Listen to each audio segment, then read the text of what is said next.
ದೇವರ ಪರಿಶುದ್ಧ ನಾಮಕ್ಕೆ ಸ್ತೋತ್ರ ಉಂಟಾಗಲಿ. ಯೆಶಾಯ 59ನೇ ಅಧ್ಯಾಯ ಅದರ 13ನೇ ವಚನ ಭಾಗವನ್ನು ನಾವು ನೋಡ್ತಿದ್ದೇವೆ. ಸತ್ಯವೇದ ಹೇಳ್ತದೆ, ಹೌದು, ಯೆಹೋವನಿಗೆ ತಪ್ಪಿ ನಡೆದು ಆತನ ಅಲ್ಲಗಳೆದಿದ್ದೇವೆಂದಾಗಿ. ಈಗ ನಾನು ಯೆಹೋವನಿಗೆ ತಪ್ಪಾಗಿ ನಡೆದುಕೊಂಡು ಆತನಿಗೆ ನಾನು ಅಲ್ಲಗಳೆದಿದ್ದೇನೆ ಮತ್ತು ನಮ್ಮ ದೇವರ ಅನುಸರಣೆಯನ್ನು ಬಿಟ್ಟು ತಿರುಗಿಕೊಂಡಿದ್ದೇವೆ. ಅನ್ಯಾಯವನ್ನು ದ್ರೋಹವನ್ನು ನುಡಿದಿದ್ದೇವೆ, ಹೃದಯಪೂರ್ವಕವಾಗಿ ಸುಳ್ಳು ಮಾತುಗಳನ್ನು ಕಲ್ಪಿಸಿ ಆಡಿದ್ದೇವೆ ಎಂಬುದಾಗಿ ಈ ವಾಕ್ಯ ಭಾಗದಲ್ಲಿ ನಾವು ನೋಡ್ತೇವೆ. ಈ ಒಂದು ಹೌದು ಎನ್ನುವಂತಹದ್ದು ನಿಜವಾಗಿ ನಾನು ಈ ರೀತಿಯಾದಂತಹ ದ್ರೋಹವನ್ನು, ಈ ರೀತಿಯಾದಂತಹ ಪಾಪವನ್ನು ದೇವರಿಗೆ ವಿರುದ್ಧವಾಗಿ ಮಾಡಿದ್ದೇನೆ ಎನ್ನುವುದಾಗಿ ನೀನು ಅರಿಕೆ ಮಾಡಿಕೊಳ್ಳುವುದಾದರೆ, ಈಗೋ ಕರ್ತನು ತನ್ನ ಪರಿಶುದ್ಧ ರಕ್ತದಿಂದ ನಮ್ಮನ್ನು ಶುದ್ಧ ಮಾಡಿ, ಈಗೋ ಆತನು ನಮ್ಮನ್ನು ತನ್ನ ಮಕ್ಕಳಾಗಿ ಅಂಗೀಕರಿಸುವುದಕ್ಕಾಗಿ ಯಾವಾಗಲಿಂದಲೂ ಸಿದ್ಧನಾಗಿದ್ದಾನೆ.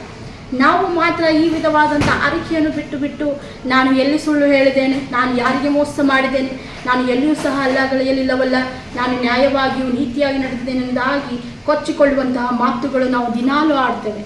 ಆದರೆ ಈ ದಿನ ಯೆಶಾಯನ ಒಂದು ಪ್ರವಾದನೆ, ಈ ಗ್ರಂಥ 59ನೇ ಅಧ್ಯಾಯದಲ್ಲಿ ದೇವರು ಹೇಳುವಂತಹ ಮಾತೇನೆಂದರೆ, ಈಗೋ ಹೌದು, ಯೆಹೋವನಿಗೆ ತಪ್ಪಿ ನಡೆದು ನಾನು ದ್ರೋಹ ಮಾಡಿದ್ದೇನೆ, ಅನ್ಯಾಯವಾಗಿ ನಡೆದುಕೊಂಡಿದ್ದೇನೆ. ಆತನ ಅನುಸರಣೆಗಳು ನ್ಯಾಯವಾದವುಗಳು, ನಾನು ಅದನ್ನು ಮಾಡಲಿಲ್ಲ.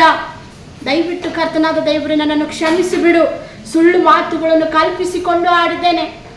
ಈಗ ಹೋಗಿ ಅವರಿಗೆ ನಾನು ಏನಂತ ಸುಳ್ಳು ಹೇಳಬೇಕೆನ್ನುವುದಾಗಿ ಮೊದಲೇ ಆಲೋಚಿಸಿಕೊಂಡು, ಮೊದಲೇ ಕಲ್ಪನೆ ಮಾಡಿಕೊಂಡು, ಅದನ್ನು ಕಲ್ಪಿಸಿಕೊಂಡು ಹೋಗಿ ಅವರಿಗೆ ಮೋಸವಾದಂತಹ ಮಾತುಗಳು, ಸುಳ್ಳು ಮಾತುಗಳನ್ನು ನಾನು ಹೇಳಿದ್ದೇನಲ್ಲ.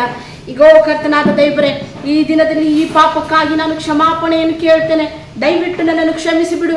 ನನ್ನ ಹೃದಯದಲ್ಲಿ ನೀನು ಈ ದಿನ ಎಸೆಯ ನನ್ನನ್ನು ಕ್ಷಮಿಸು. ನಿನ್ನ ರಕ್ತದಿಂದ ನನ್ನನ್ನು ಶುದ್ಧಿ ಮಾಡು. ನಿನ್ನನ್ನು ಈ ದಿನ ನಾನು ಸ್ವಂತ ರಕ್ಷಕ ಎಂದಾಗಿ ಅಂಗೀಕರಿಸಿಕೊಳ್ಳುತ್ತೇನೆ ಎನ್ನುವಂತಹ ಪ್ರಾರ್ಥನೆಯನ್ನು ನೀನು ಮಾಡಬೇಕಾಗಿದೆ.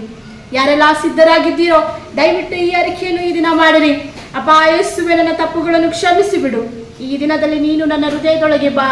ನಾನು ನಿನ್ನನ್ನು ಸ್ವಂತ ರಕ್ಷಕ ಎನ್ನುವುದಾಗಿ ಸ್ವೀಕರಿಸಿಕೊಳ್ಳುತ್ತೇನೆ ಎನ್ನುವುದಾಗಿ ಈ ಪ್ರಾರ್ಥನೆ ಮೂಲಕ ಕರ್ತನು ನಿಮ್ಮನ್ನು ಆಶೀರ್ವಾದ ಮಾಡಲಿ.